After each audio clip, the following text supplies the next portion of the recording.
我叫陈明良，我是从16岁就开始学这个陶瓷雕塑，做到现在也40几年。德化以这个白见长、玉白，还有这个猪油白、象牙白，温润通透。最早呢，在宋元时期还是大量的还是以这个陶瓷利用为主。明代何超中有做这个宗教人物，就是观音、达摩。那我一直都是坚守做这个传统工艺。这个火候控制非常难，要烧15个小时，我们正常要3天3夜才能处理。德化瓷一般正常的烧都有1300度以上，我们的成功率大件50公分以上的只有10%，如果是小件的，成功率50%。还烫烫的这种，烧出来要看的仔细看，边边角角，特别是这种很容易裂开的。做这个雕塑品的话，我们要达到完美无瑕，还是精益求精，把这个每一件作品呢做到极致。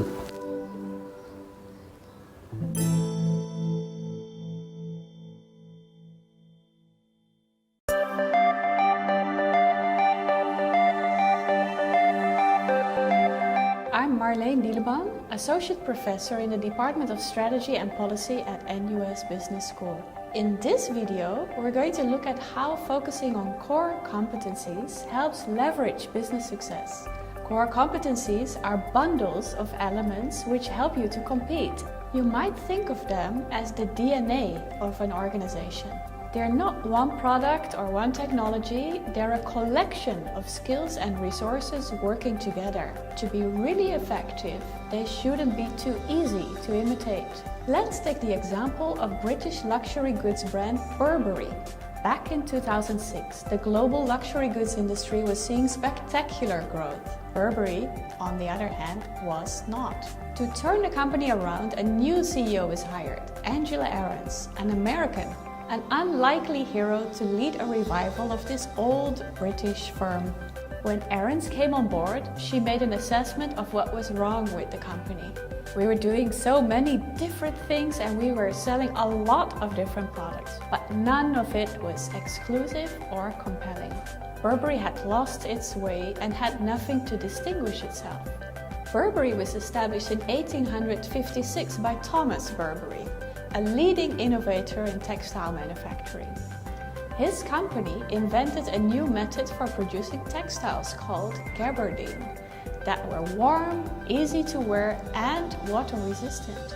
In 1911, the Burberry firm designed the clothing and tents used in the first successful expedition to the South Pole. A few years later, they created the clothing for the first ever transatlantic flight. And during World War I, Burberry came up with its all-time classic trench coat. In the decades that followed, the trench coat grew to become Burberry's iconic product.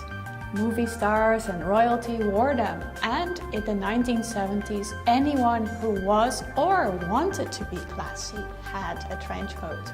When Angela Ahrendts took over in 2006, Burberry had expanded into a wide range of luxury clothing and leather goods.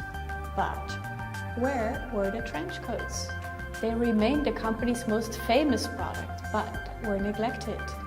At one top management meeting, Ahrendts noted that even the company's bosses didn't wear them.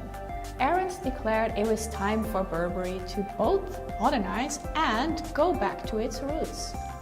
Burberry needed to build upon its history, reinventing the brand around its core competencies of iconic and innovative clothing, especially coats and outerwear.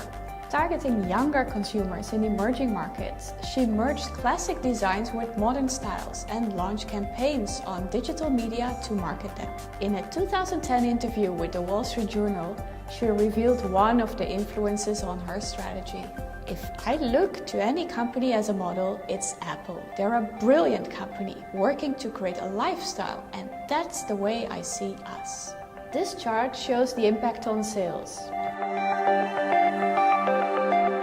Burberry today continues to put quality and heritage at the heart of its brand. What made the company famous, its core competencies of quality and craftsmanship, unique resources, heritage and brand, is back at center stage. This package of resources and skills is rooted deeply in the company's DNA. These are not easy to imitate, but when nurtured and used wisely, they can be priceless. Competing based on their core competencies helped Burberry to get an advantage and rebuild its financials. It also opened up a range of new markets, including emerging markets and young people.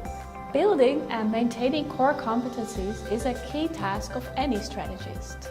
I hope this example helps you to grasp and remember what core competencies can do for a firm. By the way, you may be curious to know where Angela Ahrens is now. On the back of her success at Burberry, in 2014, she was hired by Apple to revamp their global network of Apple stores.